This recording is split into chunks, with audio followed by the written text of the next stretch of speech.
오늘 함께 읽고 은혜 나눌 말씀은 고린도후서 1장 8절로 10절입니다. 신약성경 고린도후서 1장 8절로 10절 말씀입니다. 287면에 고린도후서 1장 8절로 10절 제가 봉독해 드리겠습니다. 형제들아, 우리가 아시아에서 당한 환난을 너희가 모르기를 원하지 아니하노니 힘에 겹도록 심한 고난을 당하여 살 소망까지 끊어지고 우리는 우리 자신이 사형 선고를 받은 줄 알았으니 이는 우리로 자기를 의지하지 말고 오직 죽은 자를 다시 살리시는 하나님만 의지하게 하심이라. 그가 이같이 큰 사망에서 우리를 건지셨고 또 건지실 것이며 이후에도 건지시기를 그에게 바라노라. 아멘. 할렐루야. 주일 오전 예배 나오신 여러분들 주님 이름으로 환영하고 축복합니다. 우리 옆에 분들과 한번 인사하겠습니다. 참 잘 오셨습니다. 참 잘 오셨습니다. 만나서 반갑습니다. 저는 봉독해드린 고린도후서 1장 8절로 10절 말씀을 통해서 하나님만 의지하게 하심이라, 이와 같은 제목의 말씀을 전하겠습니다. 성령께서 여러분 모두에게 큰 은혜 더해 주시기를 바랍니다. 여러분, 요즘 신문을 펴면, 그리고 뉴스를 틀면은 북한의 핵도발 이야기가 지금 신문에 늘 나오고 있습니다. 몇 년 전까지만 하더라도 핵을 완전히 포기할 것처럼 말했었는데 이제는 이제 공개적으로 핵으로 공격할 수 있다, 이렇게 이야기하는 상황까지 왔습니다. 만일 핵무기가 없더라면은 북한의 지도층들은 아무 소망도 없을 것인데 이제 우리에게 핵이 있다 이렇게 자신하게 되니까 기세가 등등해지고 그것을 의지해서 국제사회를 통해 큰 소리를 내고 있는 그런 상황인 것입니다. 한국은 상대적으로 핵이 없으니까 이제 핵을 가지는 것 외에는 다른 우리를 지킬 수 있는 방법이 없을 것이다, 이런 이야기하는 목소리에 무게가 실리고 있는 것입니다. 여러분, 사람을 교제해 보면은 그 사람이 무엇을 의지하면서 살아가는지를 알 수가 있습니다. 자신의 능력을 의지하면서 살아가는 사람인지, 또 부모나 배우자와 같이 다른 사람을 의지하면서 살아가는 사람인지, 또 돈이나 권력을 의지하는 사람인지, 내 주변의 국가나 어떤 지역을 의지하는 사람인지 알게 되는 것입니다. 그래서 그 사람은 자기가 의지하는 것이 있으면은 기분이 좋고 자신만만해집니다. 반대로 자기가 의지하는 것이 사라지면은 기분이 나빠지고 낙심하고 좌절하고 우울하게 됩니다. 그렇더라면은 하나님을 믿는 그리스도인들은 과연 무엇을 의지해야 하고 무엇을 의지하지 말아야 할까? 이것은 대단히 중요한 문제입니다. 여러분들이 일상에서 의지하면서 살아가시는 것이 무엇입니까? 외모입니까? 돈입니까? 또 어떤 학벌이나 권력입니까? 오늘 본문의 사도 바울 선생은 주의 사역을 감당하는 가운데서 큰 환난을 당했다 말씀합니다.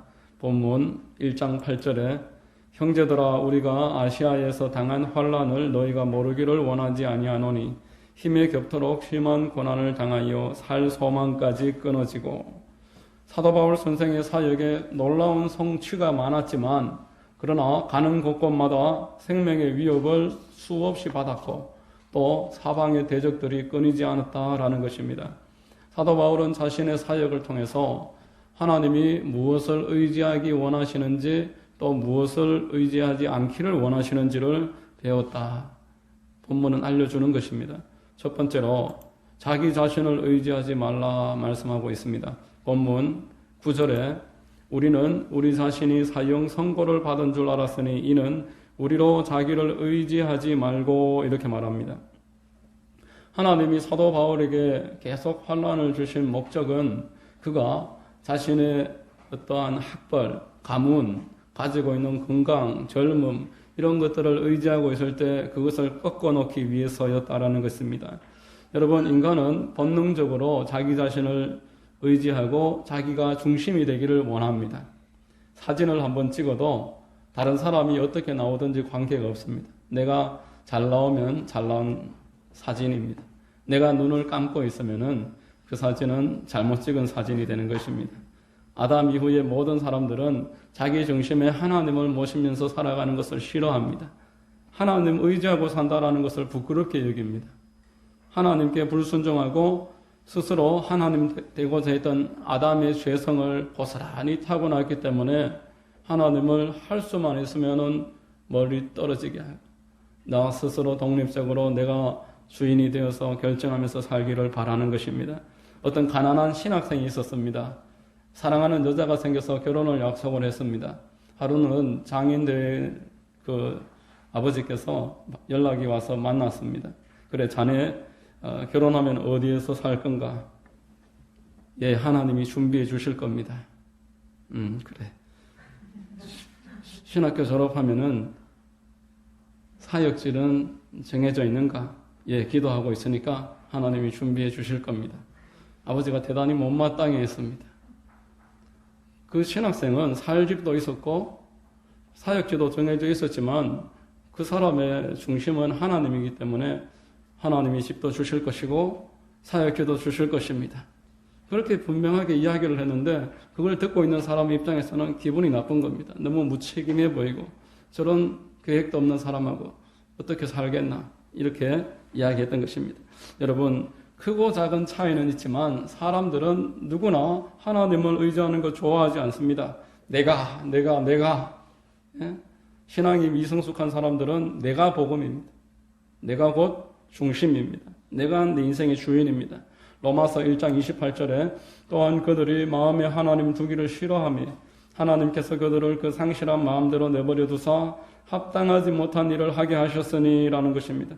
하나님 마음에 두기를 싫어하면 하나님도 그 사람을 내버려 두시고 그가 어떻게 하든지 지켜보시고 적극적으로 개입하는 것에 있어서 꺼리신다라는 겁니다. 여러분, 믿음의 조상 아브라함과 그 아들 이삭은 모리아산에서 둘 다 자기를 부인하는 아주 중요한 결정을 내렸습니다. 하나님을 중심에 모시고 하나님의 뜻 앞에 내 모든 것을 내려놓는 결정을 그 아버지도 그 아들도 그날 함께 동시에 결정을 했습니다. 그 이후로 이 두 사람은 아주 평탄한 삶을 살 수 있었습니다.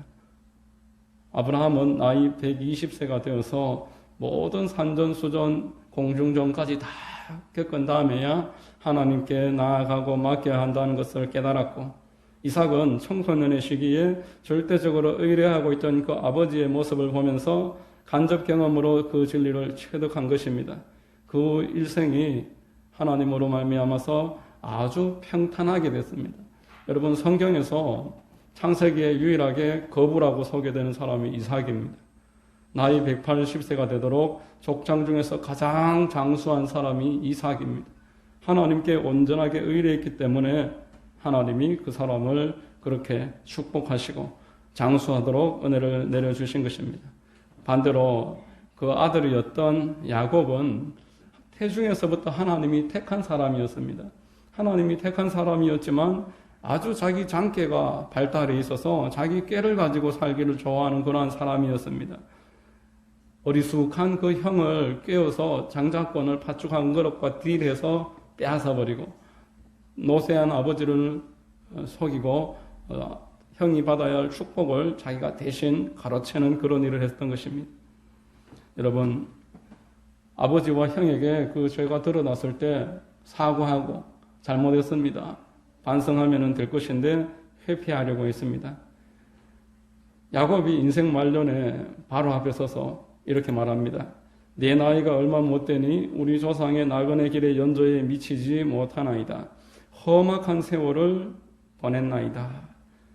야곱이 자기 인생이 참으로 험악했다라고 말한 것은 하나님을 의지하지 못하고 자기 힘과 자기 깨와 자기의 방식을 가지고서 살려고 했던 그 연유입니다. 야곱은 가는 곳곳마다 주변에 배신자들이 있었고 사기꾼들이 있었고 협작꾼이 있었습니다. 그의 외삼촌 라반은 바단 아람에서 야곱과 첫 출발서부터 마지막 끝나는 순간까지 20년 내도록 속였습니다. 야곱은 가는 곳곳마다 어려움이 달았습니다. 큰아들은 그 아버지의 첩과 함께 근친상간을 저지르고 아버지를 아주 실망스럽게 했고, 다른 아들들은 요셉을 노예로 팔아버리고 짐승이 뜯어 죽였다라고 속였습니다. 고향으로 돌아가는 길에 딥나는 세겜 땅에서 성폭행당하고 그 오라버니들은 보복하겠다고 할례 받아라 이렇게 속인 다음에 레위와 시몬이 칼을 들고 그들을 다 쳐 죽여버렸다. 성경에서 말하고 있는 것입니다. 여러분, 자기를 의지하면 할수록 하나님과는 멀어집니다. 자신을 의지하는 사람은 하나님과 가깝게 살 수가 없는 것입니다. 하나님을 의지하지 않으니 예배나 기도 생활과 성경을 묵상하는 생활을 등한히 할 수밖에 없습니다. 하나님은 당신을 믿고 의지하는 만큼 경험할 수 있도록 우리에게 언약하셨습니다. 첫 하나님을 만나는 그 순간은 은혜로 시작하지만 이후로 하나님과의 교제와 하나님과 만나고 하나님을 경험하는 것은 하나님을 찾는 사람들의 몫입니다. 잠언서 8장 17절에 나를 사랑하는 자들이 나의 사랑을 입으며 나를 간절히 찾는 자가 나를 만날 것이니라 이렇게 말씀했습니다. 매주 월요일 오전 되면은 저는 그 마산의 어린이 전도협회라는 곳으로 어린이 전도 사역하시는 목사님 계시는 그 단체에 갑니다. 그 목사님이 한 70세쯤 되신 목사님이신데 그 예배를 시작하면서 그 한 2시간 정도 하는 시간에 예배를 잠깐 드리면서 설교를 하시는데 시작하실 때 이런 이야기를 하셨습니다. 후배 목사가 사역을 하기 전에 인사차 마산에 찾아왔는데 그 목사님이 후배 목사에게 이렇게 충고를 했답니다. 자네가 사역을 하다가 아이가 먹을 분유가 없어서 분호통을 붙잡고 하나님 앞에 부르 죽겠다라는 그런 마음의 결심을 가지고 사역을 해야 될 것일세. 그 정도의 하나님 앞에 각오를 가지고서 사역을 해야 된다. 충고를 했습니다. 그런데 그 후배는 사역을 시작한 이후로 그 목사님이 보니까 그만큼 그렇게 어려움을 겪지 않는 겁니다. 몇 년 후 차가 필요하다고 새 차를 구입하는 모습을 보고는 그 목사님에게 이렇게 이야기했답니다. 아니 나도 아직 새 차 한번 타보지 못했는데 자네는 벌써 새 차를 그렇게 사느냐 이렇게 말을 했습니다. 대화하다 보니까 그 후배 목사의 할머니가 그렇게 기도를 하는 분이었다라는 것입니다. 기도의 중요성을 이야기하기 위해서 그 예배에서 그 짧은 이야기를 하셨는데 저는 그 이야기를 들으면서 이런 생각을 했습니다. 연세 많으신 목사님이 그 자리에서 벌써 몇십 년째 지금 하고 계시는데 젊은 시절에 그 목사님이 하나님이 그런 연단을 허락하시지 않을 수 없을 만큼 하나님을 의지하는 마음이 없었던 것은 아니었을까. 야곱과 같이 연단을 받아야지만 하나님 앞에 무릎을 꿇고 돌아오는 사람들이 있다라는 것입니다. 한편 그 후배 목사님은 그런 연단을 받지 않아도 그 마음으로 하나님을 신뢰하고 하나님을 의뢰하는 사람이었던 것은 아니었을까. 그런 생각을 했던 것입니다. 제 개인적인 생각입니다만은 오래 믿으신 분들, 몇 대에 걸쳐서 믿음을 가지고 있는 분들을 보면은 뜨겁게 신앙생활을 하지는 않을지라도 그 중심에서 하나님께 순응하는 것들을 제가 많이 봤습니다. 믿음이 있어 보이는 것은 아닌데 결정적인 순간이 되면은 하나님 앞에서 온유해지더라는 것입니다. 하나님을 따르는 일을 결정할 때 크게 어려움을 겪지 않더라라는 것입니다. 하나님에 대한 신뢰입니다. 제가 초신자 때 제가 다니던 교회 동기인데 그 교회에 어릴 적부터 다니고 있었던 자매입니다.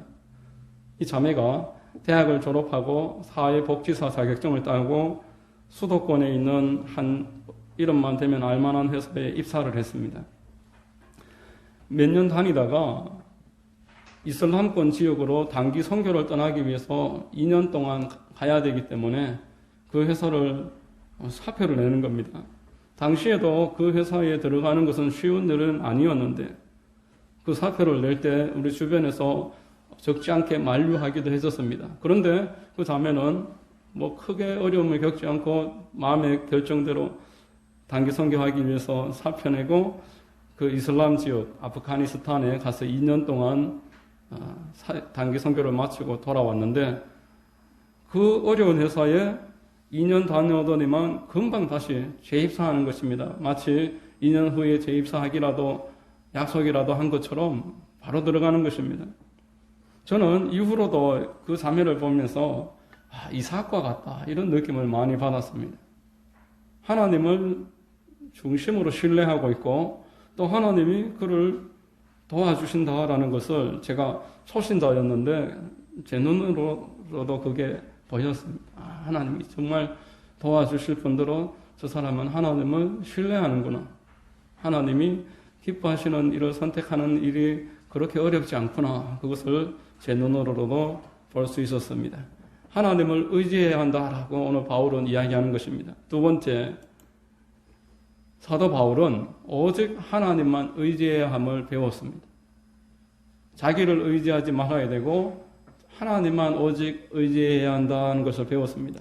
다시 본문 9절에 우리로 자기를 의지하지 말고 오직 죽은 자를 다시 살리시는 하나님만 의지하게 하심이라 이렇게 말씀하고 있습니다. 여러분, 하나님을 알아야 의지할 수 있습니다. 하나님을 모르면은 하나님을 자기 수준으로 제한하고 또 하나님을 알려는 마음도 없으면 하나님을 계속 의지하지 못하고 오히려 하나님이 자기 삶의 걸림돌이 되는 것입니다. 캐나다에 어떤 호수가 있었는데 여행객이 지나가다가 호수에 할아버지 한 명이 낚싯대를 던지고 있는 것을 보면서 그냥 무심결에 지나가다가 고기를 끌어올리는 장면에 멈춰서서 봤습니다. 아주 큰 월척을 끌어올리는 겁니다. 호기심이 생겨서 계속 지켜보고 있었는데 그 할아버지가 그 월척을 도로 물속에 던져 넣는 겁니다. 이상하다 싶어서 계속 지켜보니까 할아버지가 큰 물고기를 잡아 올리면 그냥 계속 물속으로 도로 던지고 손바닥만한 작은 것을 잡으면은 자기 그물망에 집어넣고 이러길래 그 여행객이 다가가서 물었습니다. 할아버지, 왜 큰 물고기를 버리고 작은 것만 그물망에 넣습니까? 이렇게 물었더니만 할아버지가 이렇게 대답합니다. 우리 집 프라이팬 사이즈가 25cm이기 때문에 큰 것은 필요 없어. 이렇게 이야기했다는 것입니다. 여러분, 이상한 할아버지다 생각할 수 있지만 보통 사람들이 이와 똑같습니다. 자기의 기준을 가지고서 모든 일을 생각하고 바라보는 선택을 한다는 것입니다. 하나님마저도 내 판단으로 선택합니다. 여러분, 하나님이 정령 신이시라면은 나의 기준으로 그분을 제한할 수 없습니다. 그러나 하나님은 우리가 제한하는 그 안에서 결국 하나님과 단절될 수밖에 없다고 말씀하십니다. 믿음이 없는 곳에서는 하나님이 역사하지 않으시기 때문입니다. 그래서 저와 여러분들은 하나님에 관해서 계속 배워야 합니다. 하나님을 알아야 됩니다. 여러분, 하나님은 창조주시다라고 성경에서 우리에게 말씀하셨습니다. 창세기 1장 1절에 태초에 하나님이 천지를 창조하시니라 라고 말했습니다. 내가 하나님을 믿고 살아가는데 아무것도 도와주지 않는다라고 생각하시는 분이 계시더라면은 여러분, 하나님이 창조주시다라는 말씀에서부터 새롭게 시작하셔야 됩니다. 날마다 하나님이 만들어 놓으신 무대 위에서 하나님이 내려주시는 일용할 양식을 먹으면서 저와 여러분들은 살고 있는 것입니다. 우리가 느끼지 못하더라도 지구에 중력이 있어서 사람을 붙잡고 있습니다. 우리가 상식으로 다 알고 있는 이야기입니다. 지구가 중력으로 사람을 끌어당기듯이 하나님도 이 세상의 사람들을 그렇게 붙잡고 계십니다. 공중의 새와 들의 풀을 하나님이 비를 내리시고 햇빛을 내려주셔서 그것들로 살게 하십니다. 우리가 그것을 먹고 살아가는 것입니다. 여러분, 식물과 동물을 하나님이 먹이시고 살리시지 아니하시면은 우리가 뭘 먹고 살겠습니까? 아파트에 앉아서 돈을 세알이지만 뭘 먹겠습니까? 결국 우리를 먹고 살게 하시는 분, 우리에게 주시는 털을 주시는 분 하나님이십니다. 우리가 하나님이 창조주시다라는 것을 첫 번째로 기억을 해야 되는 것입니다. 그러면은 하나님이 내 삶에 무엇을 주시는가? 이런 이야기는 할 수가 없습니다. 두 번째로 하나님은 일하시는 분이시다라고 성경에서 말했습니다. 예레미야서 33장 2절로 3절에 일을 행하시는 야훼, 그것을 만들며 성취하시는 야훼, 그의 이름을 야훼라 하는 이가 이와 같이 이르시도다. 너는 내게 부르짖으라. 내가 내게 응답하겠고 네가 알지 못하는 크고 은밀한 일을 내게 보이리라 라고 말합니다. 하나님은 일하시는 분이시다 라는 겁니다. 우리가 알지도 못하는 일을 우리를 위해서 계획해 놓으시고 계시는 분이십니다. 여러분, 하나님이 우리를 위해서 일하신다라는 것을 알 수 있는 방법이 있습니다. 이게 바로 기도하는 일입니다. 기도하지 않으면은 하나님이 나를 위해서 일하신다라는 것을 알 수 없습니다. 그러나 기도하는 사람은 하나님이 일하시는구나, 내 말하는 것과 기도를 들어주시는구나, 하나님이 나와 가까이 계시는구나, 기도를 통해서 배우게 되는 것입니다. 그리고 오늘 본문은 하나님에 관해서 죽은 자를 살리시는 하나님이다, 사도 바울은 우리에게 말하고 있습니다. 여러분, 사도 바울은 하나님을 소개하면서 죽은 자를 살리시는 하나님이시다 계속 이야기합니다. 사도 바울이 하나님을 향해서 이야기할 때의 대표적인 그 하나님에 대한 소개 멘트가 죽은 자를 살리시는 하나님입니다. 고린도 전서 15장 14절로 15절에 보면은 그리스도께서 만일 다시 살아나지 못하셨으면 우리가 전파하는 것도 헛것이요 또 너희 믿음도 헛것이며 또 우리가 하나님의 거짓 증인으로 발견되리니 우리가 하나님이 그리스도를 다시 살리셨다고 증언하셨습니다. 만일 죽은 자가 다시 살아나는 일이 없으면 하나님이 그리스도를 다시 살리지 아니하셨으리라. 죽은 자 가운데서 부활하는 일이 그리스도가 첫 열매가 되시고 그것을 첫 번째로 해서 이후로 모든 사람에게도 그 길이 열렸다라는 것입니다. 고린도전서 4장 14절에도 주 예수를 다시 살리신 이가 주 예수와 함께 우리도 다시 살리사 너희와 함께 그 앞에 서게 하실 줄을 아노라 라고 말했습니다. 로마서에서 사도 바울이 아브라함을 소개할 때도 죽은 자를 살리시는 하나님을 말합니다. 그가 믿은 바 하나님은 죽은 자를 살리시며 없는 것을 있는 것으로 부르시는 이시니라 라고 말했습니다. 여러분, 사도 바울에게는 하나님이 자기 생명보다 더 소중한 분이었습니다. 왜냐하면은 그분은 죽은 자를 살리시는 분이기 때문입니다. 부활을 믿었습니다. 생명 이후를 믿었습니다. 내가 죽음으로 끝이 아니다는 것을 바울은 그리스도를 통해서 확인할 수 있었습니다. 내가 주 안에서 다시 부활하게 될 것이고 하나님의 심판대 앞에 서야 한다라는 것을 예수 그리스도의 죽으심과 부활하심을 통해서 바울은 확인했습니다. 여러분, 성경이 우리에게 알려주시는 하나님은 이처럼 위대하신 분입니다. 창조주이시고 전지전능한 힘으로 지금도 일하시는 분이시고 우리의 생명과 죽음 이후까지 책임지시는 분이 하나님이십니다. 그럼에도 사람들이 자기 생각으로 하나님을 계속 제한하려고 하고 앞서 이야기했던 그 할아버지처럼 자기 프라이팬 크기에 하나님을 가두어 놓고 내가 안 된다고 생각하는 일은 하나님도 할 수 없는 것 마냥 하나님을 계속 제한하고 있습니다. 여러분, 하나님을 의지해야 한다라고 바울이 오늘 9절에서 말했는데 하나님을 의지한다는 것은 하나님이 나보다 크신 분이다라는 것을 인정하는 것입니다. 세 번째로 신앙생활은 하나님의 큰 구원을 내가 계속 바라는 것입니다. 오늘 본문 10절에 그가 이같이 큰 사망에서 우리를 건지셨고 또 건지실 것이며 이후에도 건지시기를 그에게 바라노라 라고 말했습니다. 사도 바울은 환난을 통해서 자기 자신을 의지하지 말고 하나님만 의지해야 됨을 배웠습니다. 하나님을 의지하니 하나님이 어떤 상황에서도 자기를 건져주시는 분임을 몸소 체험했습니다.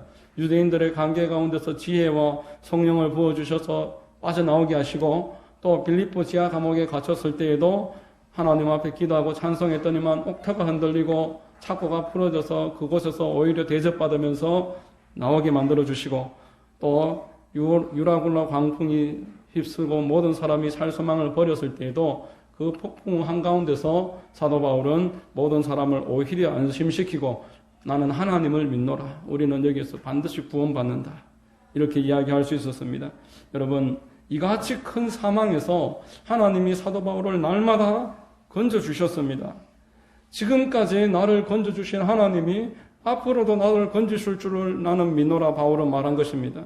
또한 소망할 수 있었습니다. 나를 끝까지 건져주실 하나님을 소망할 수 있었습니다.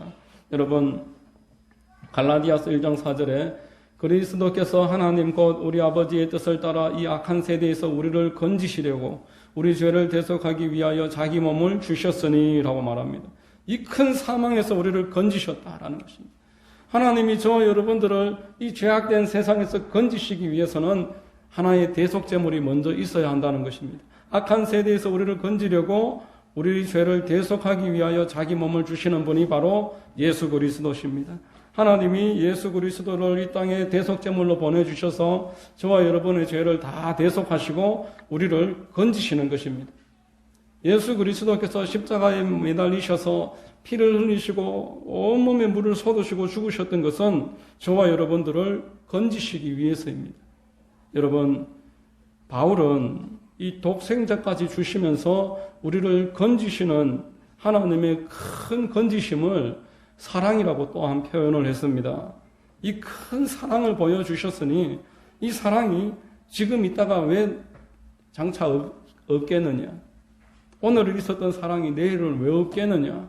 이것을 로마서 8장에서 우리에게 논리적으로 이야기합니다. 로마서 5장 8절에 우리가 아직 죄인 되었을 때에 그리스도께서 우리를 위하여 죽으심으로 하나님께서 우리에 대한 자기의 사랑을 확정하셨느니라.